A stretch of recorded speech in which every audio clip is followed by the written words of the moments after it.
Okay. Hi, everyone, and welcome to today's session of Healthy Discussions. Before we get started, I just have a few housekeeping notes. The chat feature is open for conversation and questions. You can turn on subtitles, which are auto-generated by clicking the CC button on the bottom left corner of your screen. And finally, this session is pre-recorded. Sorry, just lost my notes here. Finally, this session is being pre-recorded and will be posted to the Quality of Care NL's YouTube channel.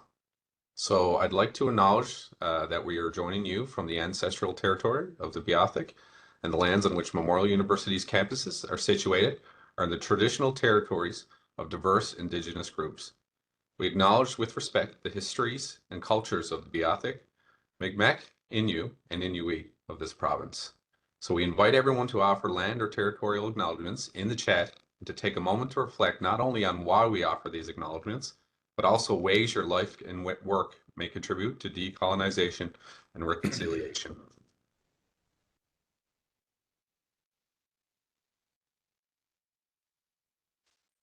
So for those who aren't familiar with Quality of Care NL, we are a research and evaluation program based at Memorial University aimed at improving social and health outcomes in our province. Healthy Discussions is a webinar series where we have quality conversations about health, healthcare, and social systems in Newfoundland and Labrador. Our goal is to engage with you on these topics with the aim of continuing public conversations during the ongoing process of health transformation in our province. Public discussions also contributes to the growth of learning health and social systems in Newfoundland and Labrador.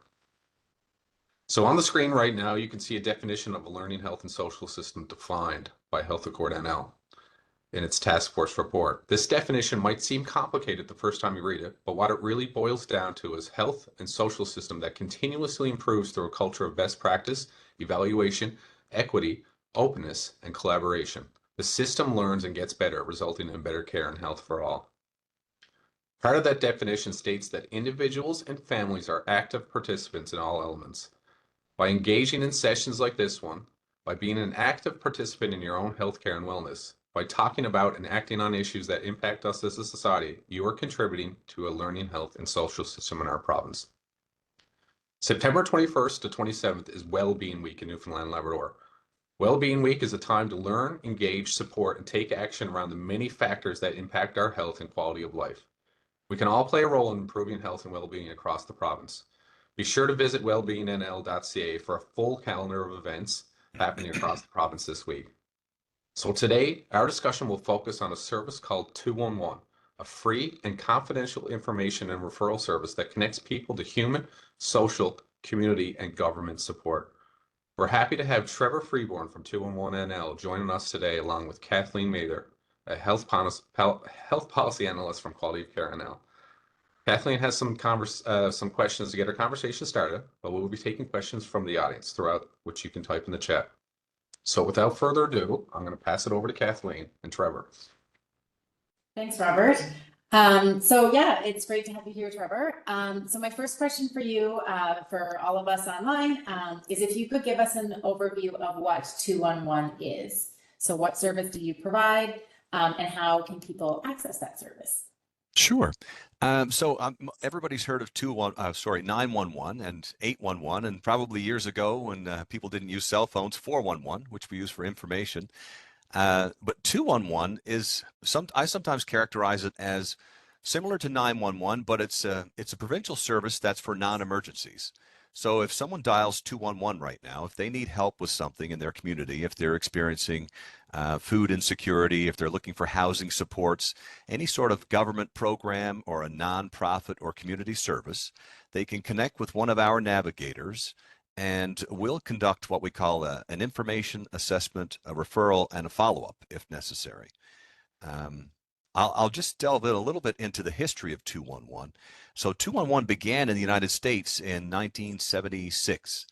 And by 1999, the service was accessible in every state in the Union.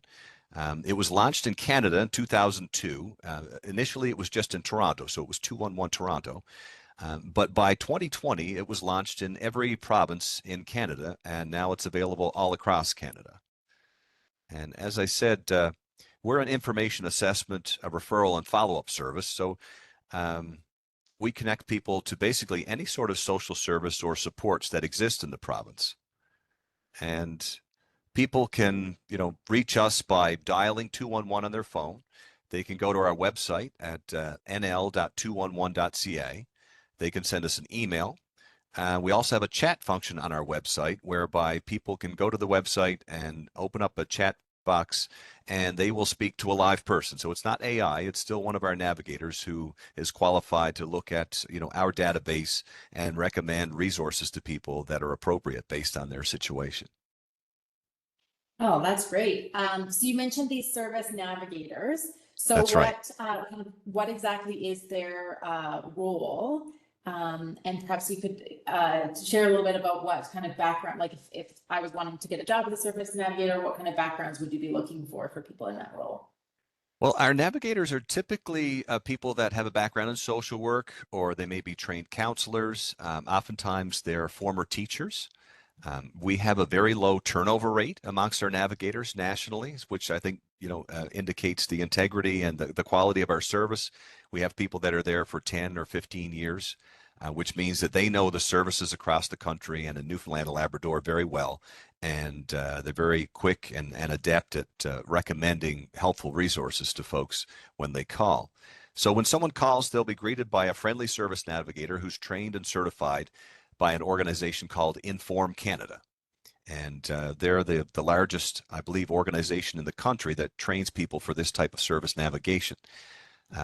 So our navigators will conduct a needs assessment based on the information that a person has given them. Our referrals are provided based on that assessment.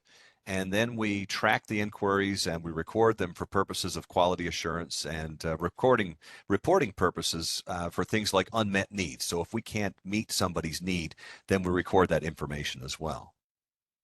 Mm-hmm. So our navigators they're trained to deal with emotions. So if you can imagine, a lot of times when people are reaching us for help, they can oftentimes be somewhat emotional.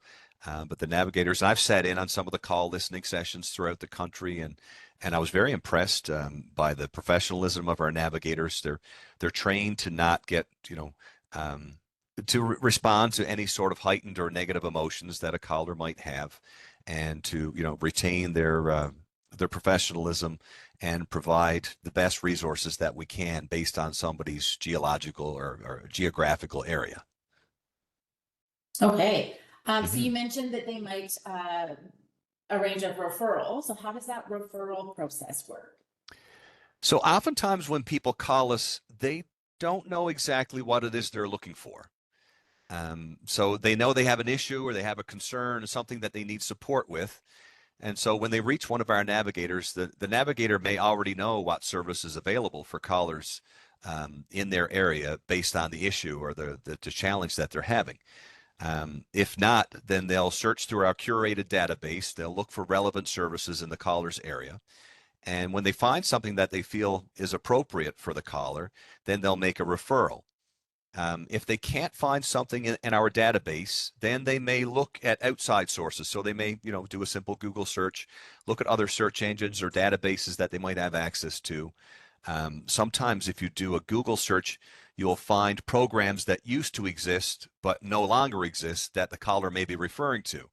So that's how we find some of that information, because if it's not up to date, it's not in our database. So there's a number of different ways that they can look for information. Yeah, I think, did I answer your question? Yeah, I think so. I have kind of a follow-up question around, so, this referral happens, and then that kind of sounds like it goes out to the organization or the service that the referral goes to. But do the service navigators continue to follow up with somebody who makes that initial call to 211? Yes, they can. Now, a caller can request a follow-up. Okay. So sometimes within, say, 3 to 5 business days, we'll reach out to someone again and see if they received, if they were successful in finding the help that they were looking for. And if not, then perhaps we can, refer someone to another service. We can also do things like what we call sort of soft touch form help and form assistance. So sometimes people will reach out to us and they may not have an email address. They may be an older adult or someone who's just not, technologically experienced. And so they may not have an email address. And so sometimes we can send an email on their behalf to, say, for example, a government organization and make the referral that way.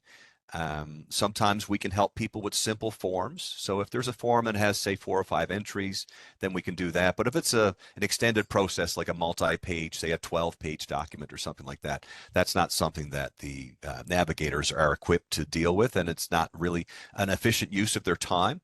But perhaps if someone needed help with a longer form, then we could refer them to a service or maybe a disability organization, for example, that could help them, complete that service. Or we could make a transfer to 811 and hopefully connect them with, say, a social worker who might be able to help them with that kind of thing. So we will triage people to 811 and 911 in particular based on the appropriateness of their call. So if someone calls us and we think it's more appropriate for 911, for example, then we can make what we call a warm transfer. They don't have to call, make another call. We can just directly send them over to 911, that kind of thing.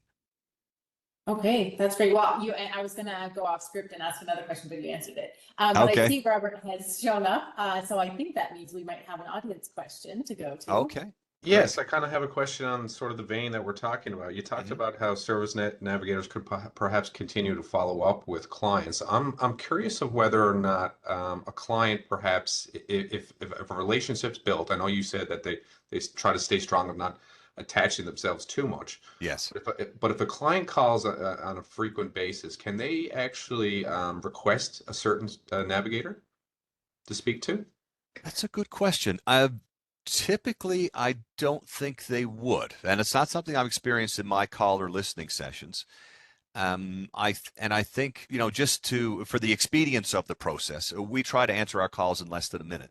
Sure. And so if people are asking for a particular navigator, then, that person might be on, say, a 10-minute call, and then we would have that person waiting. So it would create, I think, a bit of a logjam in some of the calls. And so generally, I believe that, they're taken on a case-by-case basis. And we don't really record people's personal information. So if the goal of the service is to be free and confidential, and especially in smaller places like Newfoundland, confidentiality is important to people. And one of the questions that we will get at times is like, is if I call your service, am I going to talk to someone in my community? Basically, is someone going to know my business and potentially maybe share it with somebody else in my community? And I really would not like that to happen. So we record as little information as we need to in order to run the service. And if someone has requested a follow-up, we will follow up with them after the fact. But if someone calls us, we probably wouldn't have a record of their past calls with us unless it was related to, again, like an expected follow-up. Okay, perfect. Yeah. Thanks. All right, back to you, Kathleen. Okay, thanks, Robert. So we're talking about, this is a service that is across the country, but particularly in Newfoundland and Labrador. Mhm. Can you share with us what some of the most frequent topics that come up among 211 clients here? Well, more than 50% of our calls these days revolve around things that we would consider basic needs. So food, clothing, and shelter, that kind of thing, for example. Our number one call these days revolves around food. So the recent Stats Canada information suggests, I think that 40% of the people in this province are experiencing food insecurity, and 45% of children growing up in Newfoundland and Labrador are living in food insecure homes. So food is our number one question these days. People are looking for, food banks, community pantries, community fridges, that kind of thing. People are interested in Meals on Wheels. They're looking for emergency food. And so we work closely with organizations like Food First NL, and we're a part of the Provincial Food Security Working Group in order to help, address the needs that exist in the province. Beyond that, so I'm looking at a graph here right now and also, maybe I should share our reporting portal in your chat. So this is our reporting portal. Anybody can go in there. This is open to the public. And forgive me, I'm not super familiar with WebEx, so I'm going to click on New Chat, perhaps. Is that what I do? If you go to the bottom right, there's a little chat bubble. Little chat bubble, yeah. Yeah, if you click on that, that should show you'll see some messages from Melissa with some links. If you put your message in there, then everybody should see it. Okay. Yeah. Yeah. I think it went Perfect. to everybody. There you go. So if anyone wants to look at it now or after the fact, that's what we call our expansion portal. And you can go in there and there's information around New Brunswick and Newfoundland and Labrador. So we have web content stats there, and then we have regular contact stats, we call it, which would be for people that are calling us, basically. And anybody can go in there at any time and look around and see how many calls we're getting based on, like, say, a particular community. So if you want to know how many calls we're getting from Stephenville, you can go in and look up that information. You can look at the identified needs or the met needs and the unmet needs, these types of things. So after basic needs, our number one call after that would be mental health and substance use disorder services. And then organizational or community or international services. 9% of our calls revolve around just general health care. 6% are for income support and employment, and then we get into like 5% for individuals and family life, 3% criminal justice and legal services. But as I said earlier, our largest proportion of the population is calling us for around basic needs. Okay, I mean, that certainly, I think, speaks to the cost of living that we're all experiencing, increasing. So, but I see Robert's lovely face again, so I think that we have another audience question. Well, once again, it's kind of timely now. We have a question from Cheryl in the chat. You've already kind of answered the main part of it of what were the main issues that you address on a ongoing basis. Yeah. But you did send a link for all that statistics. But could perhaps you give just a high level of approximately how many calls do you receive each year? Yep. So it's underutilized in the province right now, which is why, I'm doing things like this webinar, and my role here is the community outreach coordinator and a partnership coordinator. So I'm looking for other organizations that I can share information about the program with.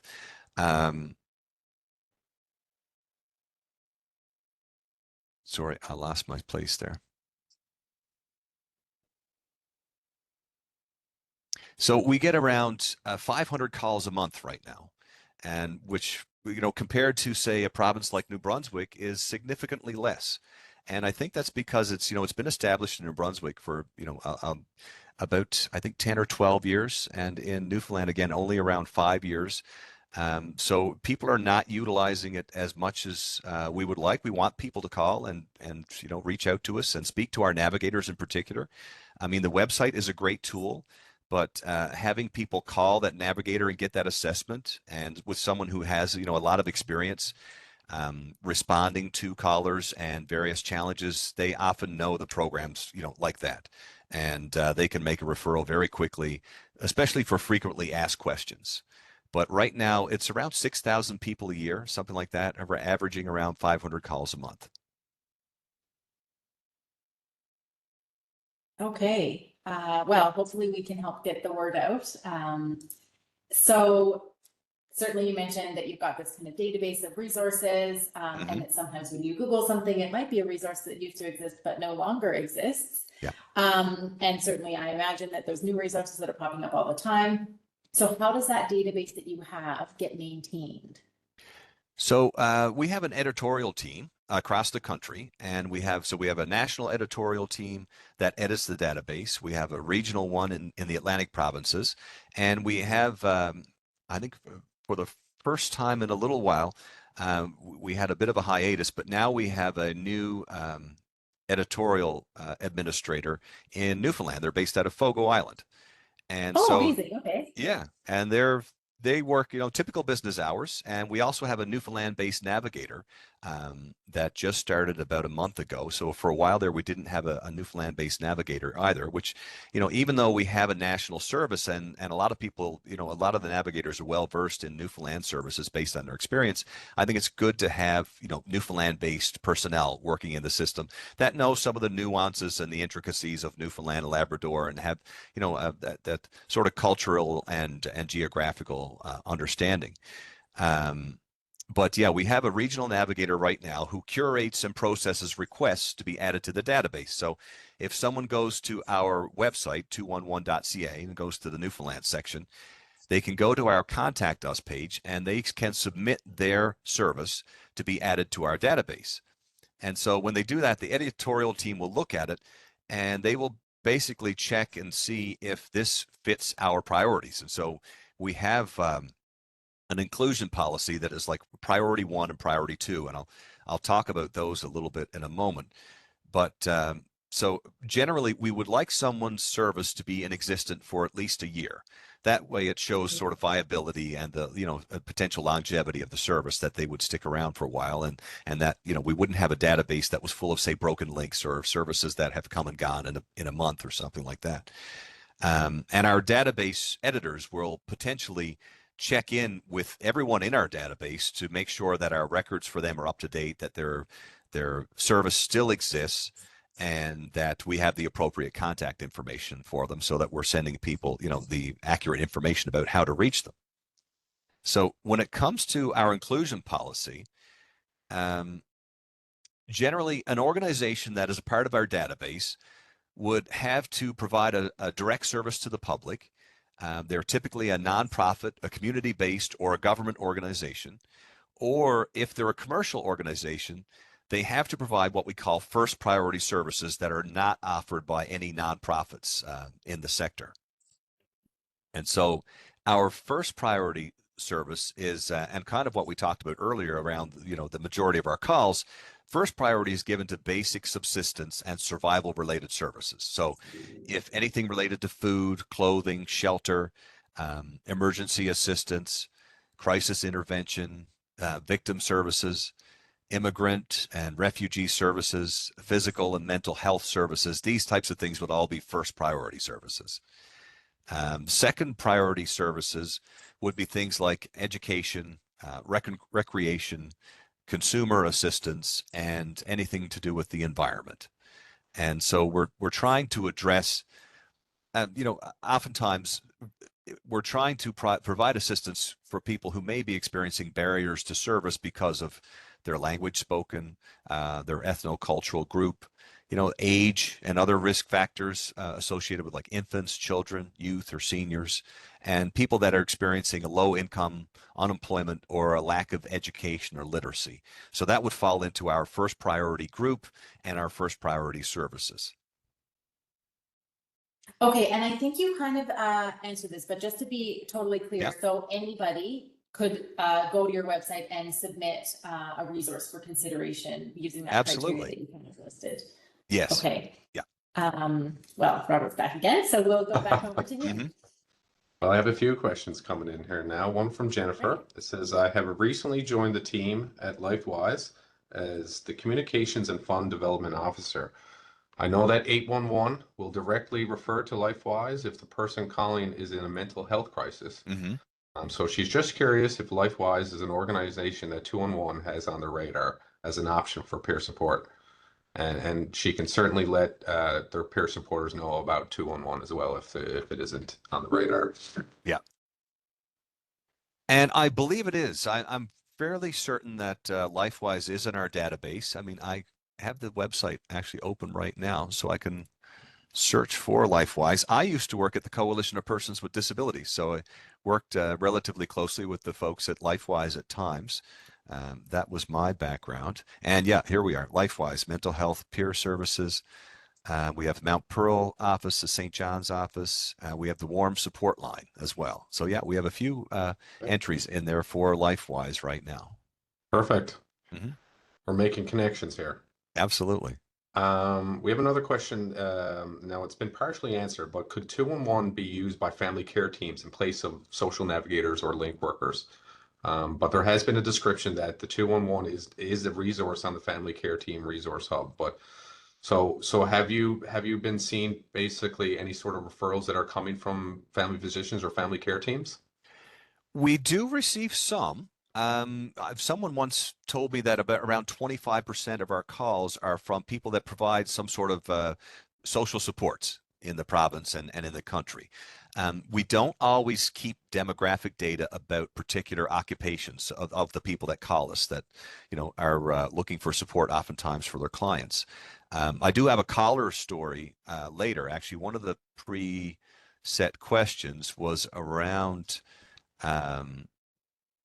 do we receive calls from people from various teams. And I did have a story actually from someone in Newfoundland who was a nurse that reached out to us. And I don't know if you want me to share that now or share it after the fact, or if we could answer that question in advance.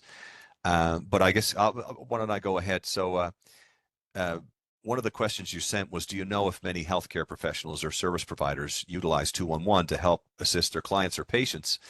And like I said, while it's still underutilized in the province, and we encourage people to call, we want them to call. We consider 211 to be sort of the front door for all help and support in the province. And as I said, we can make referrals to 811 and 911 if it's more appropriate for them. But recently we had a call come in to 211 from a nurse from Eastern Health who was asking about services for a client who required income support.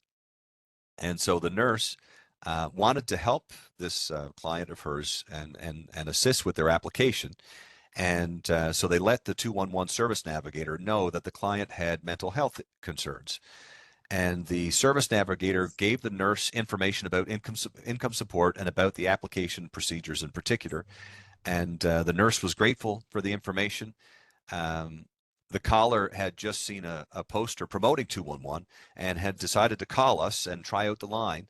And the nurse remarked that I didn't know that this existed. How long has this been how long has 211 been in Newfoundland and Labrador? So again, a lot of people are not aware that the program existed. So the service navigator gave them a brief history and overview of 211 services and let them know how they could use the website. And they encouraged the nurse to call 211 again if she had any questions about community or government services, and to give out referrals of 211 to her clients. So that's what we call a little caller story. We will get encapsulated caller stories, which you can look at by going at the portal that I shared earlier. So we have a number of caller stories from across the country, but I've captured a couple from Newfoundland in particular to make them, I think relevant to the local population here. But that's an example of how, a nurse or a doctor could reach out to 211 if they have a client that they feel needs support with something that is sort of outside of their scope of practice. Yeah, that's great. I mean, I think, we know healthcare is a bit strapped, so if we can find these resources to help kind of take some of the load off, Absolutely. and let people focus on what they're trained to do, that's great. Okay, well, I've got some more questions for you. Yep. So, and you kind of touched on this, but we know that Newfoundland and Labrador is very geographically spread out, Yes. and lots of rural spaces. So what happens if there is no resource available to meet the needs of a client in their area? Yeah, and that's a great question. And I mean, if you go to Ontario's 211 website and you see, just because Ontario has such a huge population compared to, say, Newfoundland, the resources is in, thousands upon thousands, tens of thousands of resources for people to avail of.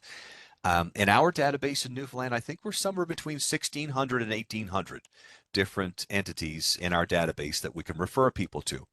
But as you said, sometimes in rural areas in particular, there may be limited resources. So that's why we have what we call an unmet needs category. And so if someone has a request and we're not able to meet their need, then their requests go into the unmet needs category. And we use that for data collection purposes to inform decisions around problem solving, to provide an early alert system in identifying, gaps in the system that people are experiencing.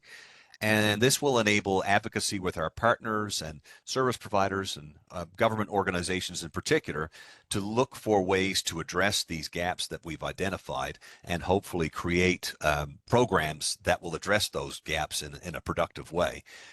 But unfortunately, in the moment, if we're not able to meet someone's need, then we're unable to meet their need. And maybe there's organizations that are out there that can hopefully help them, but based on our current database, we don't have resources for them. And so we would put that again into the unmet need category to hopefully inform the development of better programs and more comprehensive programs in the future. Yeah, okay, well, it's great to hear, because I was going to ask about, where that information goes. So if it's shared with government and whatnot, to kind of help inform what they might be supporting or funding or whatever. So that's great to hear. Yeah. And so you did already share with us a lovely story, but do you have any other examples of stories or types of requests that you get at 211? Yeah, I do have a couple. One is a bit longer than the other one. This one again is from Newfoundland and Labrador, and so we had a veteran who was an older adult who called 211 in Newfoundland, and he was having a very hard time. He had recently undergone a major surgery, and he found out that he was going to be evicted in a couple of weeks from his home. And so the caller told the service navigator that he had nowhere to go and had been on the Newfoundland and Labrador housing list for several years, but hadn't yet been placed in a subsidized home. So she found, because he was a veteran, she found two agencies that could help. She referred the caller to Connections for Seniors, which was, they provide emergency accommodations for older adults in the province. But she also let them know about services that could be offered to him through Veterans Affairs and ensured that he had all the information necessary to connect with the right office over there. And so after providing the referrals, she offered to follow up with him to confirm that he was connected to these agencies and make sure that he would not fall through the cracks. And the caller agreed, and they set up a time for a follow-up call to make sure that he was taken care of and to see if any new needs had come up for him. So luckily, he was able to reach the organizations that could provide him with help. They took care of pretty much all of the needs that he had, and we were successful in making those referrals and getting him the help that he needed. And hopefully, he was well taken care of after that going forward. Oh, that's a great story. Yes, and it's a bit more complex than some of our stories. Yeah. Yeah, and that one was, more of an emergency than some of our calls. Obviously, the person had very urgent needs, and luckily the resources were available that we were able to connect them with and meet those needs. But it doesn't have to be an emergency, and like we want people to call. We don't want people to feel like they're burdening our system by making a call to us and thinking that their call is frivolous or something. So I'll give you another example. This is one from Winnipeg, actually, and it's a short one, but it was sometimes we'll receive calls from seniors who are feeling lonely and isolated and looking for ways to get involved in their community, and they're not sure quite how to go about that. And so a woman from Winnipeg who was recently widowed was feeling isolated in her community, and she had lost her partner, her life partner, and so she was looking for different activities and ways to get involved in the community again and have more of a social life.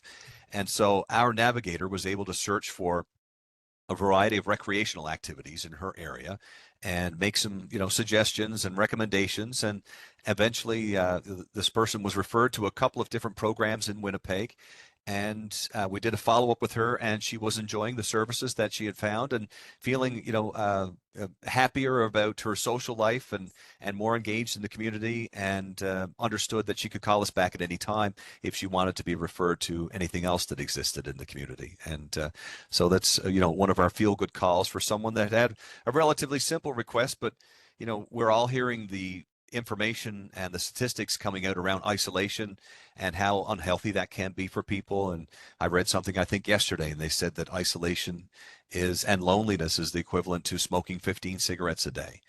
So if we're able to provide a relatively simple referral in that case and help someone get involved in the community and ideally improve their health, and that's part of what we're happy to do, and appreciate the ability that we had to do that in the 211 service. Yeah, well, I mean, I think it's really helpful, hopefully for people who are online or listening to this later, to understand the breadth of the types of calls. So something that might be, really urgent, and then also something that maybe somebody might kind of brush off to feel like it's not important enough to call, but very much still within your wheelhouse. Absolutely. But yeah, back over to you, Robert. Well, before I get to my audience questions, it's kind of it's great that you kind of say this stuff, Trevor, because there's a movement now of what they're calling social prescribing right now. Yes. Yeah. Yes, and so Seniors NL now is on the a provincial-wide pilot program right now for trying to do social prescribing for seniors in the community that are just looking for that sort of connection to their community due to social isolation.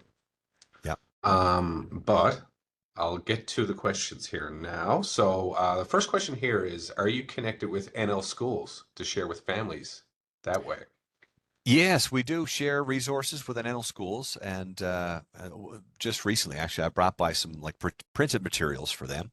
And so we have like postcards and posters and bookmarks and fridge magnets and stickers and that kind of thing that we share with people so that they can, put them up in ideally high traffic areas and washrooms and that kind of thing.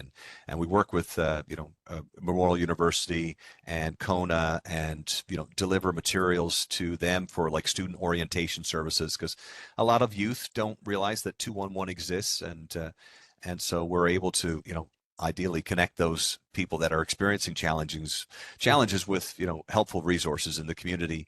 And youth and seniors in particular are part of our priority one um, service, and we want to make sure that we're meeting those needs as much as we can.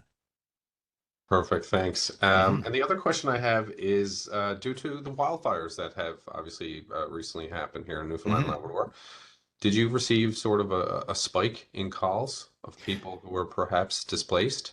Yeah, and I was a part of I talked to our editorial team about that while it was happening, and we didn't really receive a lot of calls. I think, and if we did, when we did receive calls, we basically referred people to Red Cross, because Red Cross was really on top of that Mhm. information, and that was their role in that crisis, and they were doing a terrific job of sharing information with people. So when we did get some calls, we basically referred them to Red Cross and the Red Cross Perfect. website. But we didn't have a significant peak in calls, which I was a little bit surprised by. I thought that we would. But no, it was just around a half a dozen during that time period. So Okay. again, I think it speaks to the idea that a lot of people are not aware that 211 exists as a service. And that's why it's important that we kind of spread the word and let people know that they can call 211 when they need help. Okay, perfect. Thanks. So my next question you kind of already answered, Yeah. but I have maybe kind of like a little bit of a shift to that question. Uh-huh. So you had mentioned, and I know you said sometimes you'll follow up with people, but oftentimes you may not, and you don't keep information about past calls. But Hmm. you talked about the veteran and that really basic need needing to be met. And certainly we find that sometimes if people are able to meet their basic needs, then they realize that they actually maybe do have some more of those maybe social needs that are also Yes. unmet. So is that something that you find where people may notice that they have additional needs, or maybe kind of look to have some other needs addressed once they've got those basic needs met through some supports that you folks are able to connect them with? Yes, it does happen. I mean, when they speak to our navigators and as a part of the assessment process. So again, people don't often know what resources exist out there. And so they just know that they're having a challenge. And so sometimes during that assessment process, different facets of, challenges that they're having in their life may arise. And as they do, our navigators are able to say, and I mean, there's no limit to the amount of services that we can refer someone to. And we don't have like an official limit on our phone calls. I mean, sometimes our phone calls will be 10 or 15 minutes long, depending. And sometimes it'll be just like a minute or two, because someone will say, what do I need to know about the disability tax credit, for example? And we have that information very readily available, and we can provide it to them and just give them a number or a website. But sometimes issues arise that are a bit more complex, and someone may have sort of a multifaceted problem. So as those things arise, we will provide referrals to any service that we feel could be helpful to them in our database. We're happy to do that. Great. Yeah. Well, maybe I'll just go back to my last question in case Hmm. you wanted to add anything more. So, Sure. we talked about how people maybe they're hearing first for the first time about 211, but they maybe might feel that it's not for them. Maybe their need isn't urgent enough. So I guess maybe, is there anything that you would like to share to people who might be feeling that way? Um, and maybe encourage them that 211 is in fact still appropriate for them. Absolutely. I mean, a 211 is meant to be the front door for help and supports in the province. And so, if anyone has an issue or a challenge that can be addressed by a government resource or by a community resource or a nonprofit resource, or as I said before, a for-profit resource that matches our priority criteria, that and is offering a service that's not offered by a nonprofit, we want people to call. And so we encourage people to call. Again, the website is a great resource, and we do have a live chat on there. So if someone is maybe perhaps a little bit shy, or for accessibility purposes, if they would just rather have, to use the web chat, if that's more accessible for them, they can certainly do that. Um, you know, we want to increase our call volume in this province. And so we encourage people to call, to not think that their issue or their challenge is frivolous. We're able to accommodate people in over 150 different languages. We're available 24 hours a day. Generally, our call times or our wait times are less than a minute. If someone wants to call us and they're rushed for time, the best time to call us is probably like mid to late afternoon. Sometimes our navigators are sitting around at that time waiting for calls. But obviously like mornings and noon time and that kind of thing are probably our highest volume of calls. But yeah, we have a terrific, efficient, expedient team of people that are trained to talk to people appropriately, that want to help people, that enjoy their jobs, and they want to hear from people in Newfoundland and Labrador, and we're ready to take on a higher call volume. And for a service like this that is this comprehensive and the best resource for providing helpful supports and referrals to people across the province, it's really a very well-run service. And in terms of the investment that the province has to make into the service, to avail of 211 is quite minimal compared to what you would think was, say, other programs. It's run by, the infrastructure is by an organization called Find Help.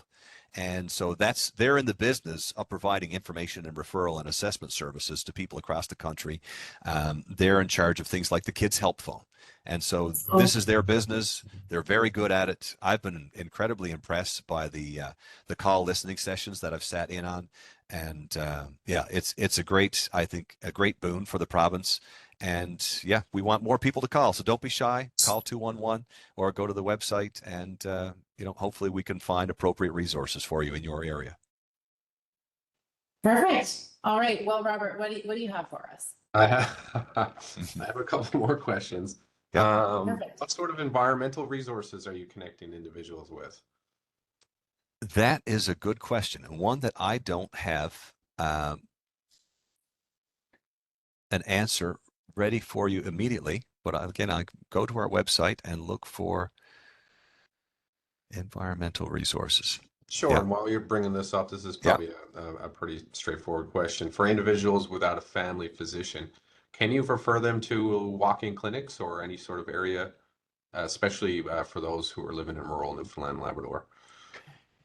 Yes, I mean, we can provide that information to them, so we can't like officially refer someone to a clinic, Yeah. but we can provide that information to them so that they can, make that referral themselves. So in terms of the environmental question, I mean, when I type in the environment in our database, and I've only been with the program 5 months now, so I'm not, well versed in some of the lower volume call areas that we receive interest in. But so we connect people to the Newfoundland Labrador Department of Environment and Climate Change, and as well as the Newfoundland Labrador Government Modernization and Service Delivery Center. And then most of our resources beyond that would be in sort of the public health realm and that kind of thing. But if someone was looking for something in particular, obviously they can, an organization that provides some sort of environmental feedback or environmental service. Again, in order to be in our database, if they were a for-profit service, they would have to be providing a service that a nonprofit or government service would provide. So, yeah, if someone is looking for a particular service, by all means, they can, give us a call or have a look through the database and see if they can find it in there. Perfect. And I have one more question. Your online databases include categories like government, legal, or child/family services. What kind of questions or resources do you have related to those categories? Yeah.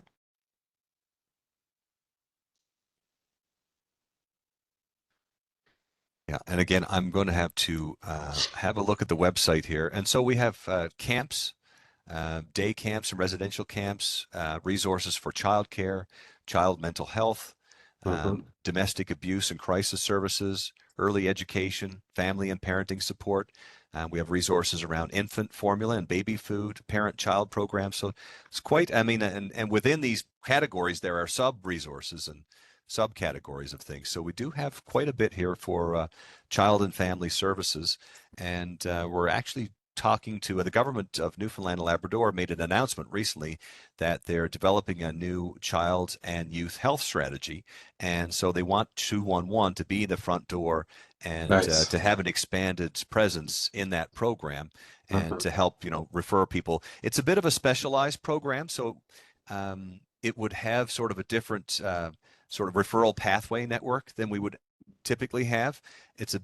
And so we would, in those circumstances, we would probably develop sort of a limited contract for specialty services like that. Whereas, so 211, we have the ability to help the government with specialized processes, like say in Ontario, there is a specialized program for families that have family members who are on the autism spectrum. And so at times we will have specialized programs like that in addition to our sort of universal programs whereby anyone can call 211 and be referred to anything in our database.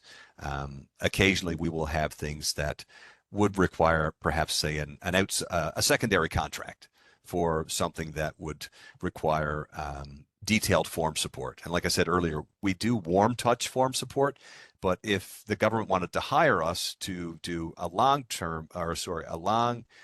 form support, we could do that kind of thing, but it would be beyond the scope of daily 211 operations. Hopefully that answered that No, question. absolutely. It's just great to know that a service like you guys is available, right? Because you can tell, Yeah, obviously, the system is quite complex. There's so many it programs is. and Yeah. resources out there that people are so unaware of, and that can avail if needed. So it's great to know that you guys can navigate that complex system for them. Yeah, absolutely. Okay, well, I think that we've exhausted my canned questions.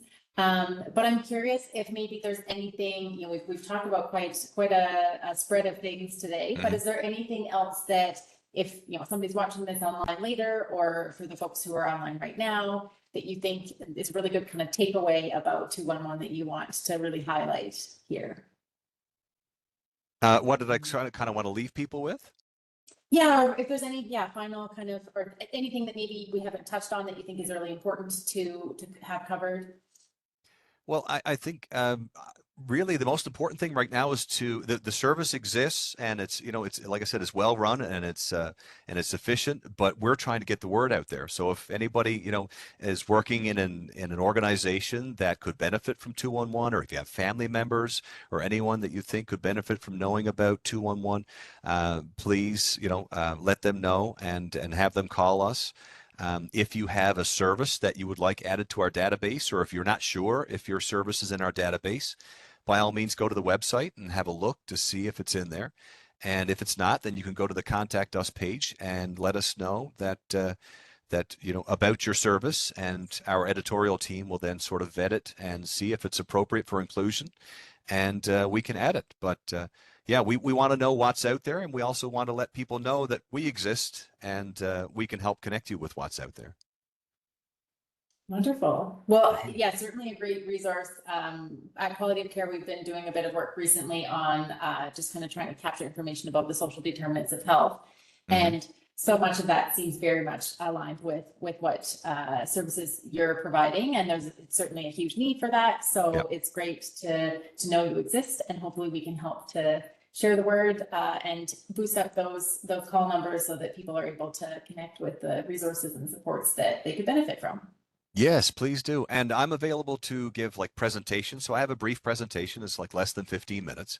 So if there's any organization out there that would like a presentation for their staff, for their clients, that kind of thing, we can do that virtually. And like I said, I have printed materials and digital materials that I can share with anyone if they'd like to, again, share them with their stakeholders. Okay.